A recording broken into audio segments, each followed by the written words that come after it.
What do you watch when you're on the web? Ironing my underwear. It's funny, smart, and exceptionally well read. Ironing my underwear. You'll want to subscribe ASAP.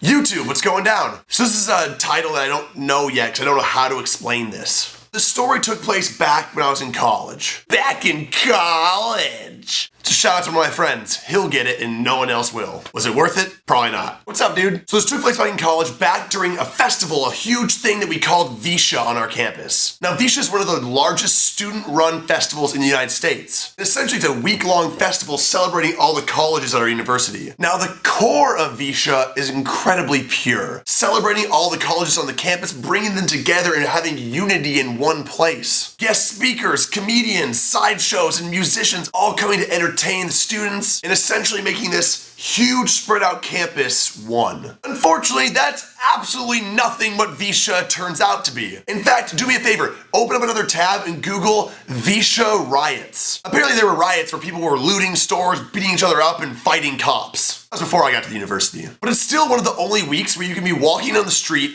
and seeing a girl hurling, puking, and crying, and just walk by her and be like, nah, she'll probably be okay. Because everywhere you look, there's just a drunk, belligerent idiot just gamboting down the quad, and all you can do is just get the hell out of his way or join him and get drunk as well. Now, the first Friday of VEISHEA always gets riled up because students that go to University of Iowa all come over, and that's where the real problems are, because the kids from University of Iowa are on a next level of partying that us people at Iowa State aren't prepared for. You have these Uber bros from the University of Iowa bringing in their 30-pack of Natty Light and 6-pack of Smirnoff Ice, icing every fucking dude they see on the street, and on that same flip of a coin, pretending like they're angry when they get iced, but really just excited to drink a lemony drink. Oh, dude, you got me so bad. Fuck this drink, I hate it so much. I was chugging it all in one knee, no big deal.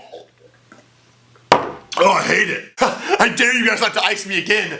You know what I mean? Don't do it. Don't. What? I don't know where I was going with that. So the first night always gets wild, and then the next day there's a parade early in the morning, and people spend months building these floats. But it turns out it's looking like an episode of The Twilight Zone with all these drunk, hungover zombies wondering how they got out into the wilderness of the light and curious why someone's chucking candy at them. Oh, what the fuck am I outside? Oh, what the fuck is... Oh, I like Skittles. That's delicious. These just the kind of craziness where I shit you not, there are literally people having sex in the streets. Here's your evidence. Apparently it's just anything goes during this time. And what happened was the Saturday during VEISHEA, I remember it was my junior year, my buddy Austin and I, who was my roommate senior year, you might have seen him in some of my videos, we were pre-gaming before the night's festivities at his apartment. Now he lived in this apartment complex that was known for having the craziest parties all the time. The walls were like paper thin, so you could hear someone farting over the house next to you, let alone the crazy fucking parties that go on there. I think the apartment complex is called Legacy, which is even more interesting because the only legacy that place has is literally people dying there. We're pre-gaming, and keep in mind, it's maybe 5 o'clock in the afternoon. Just Austin and I hanging out, maybe playing some Halo, opponent noobs, you know how we do. Maybe you don't know how we do, I'm not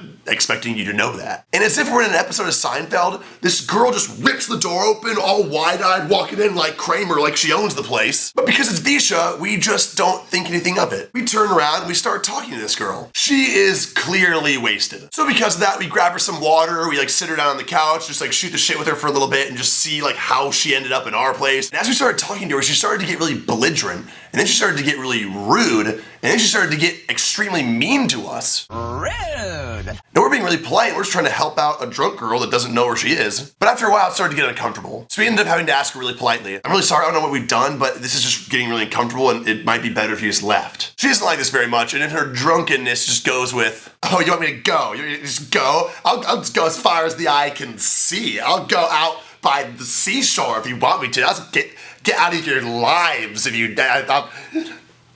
What? So she gets up, storms out, and we hear the door open, and we hear the door slam, and we're like, all right, this chick's out of here. Turns out she wasn't. At least 5 minutes has gone by now, and we're back to playing video games and shooting the shit, and then we hear this really odd noise in the back. Now, Austin's cat would always kind of make some meowing noises and just rustle things up in the back, so we kind of became non-partial to it. But this sound was enough to raise suspicion. We turn around and we see this chick with the oven door finally closing and her putting the cat into the oven and closing it on it. She's trying to cook the cat. So we instantly know, bing, this girl is boiling bunny crazy. She's fatal attraction shit. She had fake slammed the door and just hung out in our apartment in dead silence while we played our video games and shot the shit, waiting for the perfect time for the cat to walk up to her and her to get it and put it in the fucking oven. Needless to say, we had no idea how to respond except for, what the fuck are you doing? That's a cat, lady. It's not DiGiorno. By the way, if anyone's ever confused on whether or not it's delivery or DiGiorno, they're out of their fucking skulls. Oh, is that delivery? Yeah, but on the way, they accidentally dropped it in the snow, then put it in a dirty microwave and then delivered it to us. We kicked the girl out officially, locked the door, saved the cat from a near death. But being this close to seeing a cat almost be burned alive truly scarred me in the back of my skull, where whenever I open up an oven, I always feel like I need to check it for living animals. So guys, that's my scarred story. Thank you for tuning in. Be sure to like this video. It lets me know that I'm doing something okay. Also subscribe. It's free and you can watch my videos and see when I'm making new ones. And in the description, if you want to follow me on Instagram, Twitter, or Facebook, you can find those links down there. All right guys, I'll see you next week. I love you. I'm in love with you.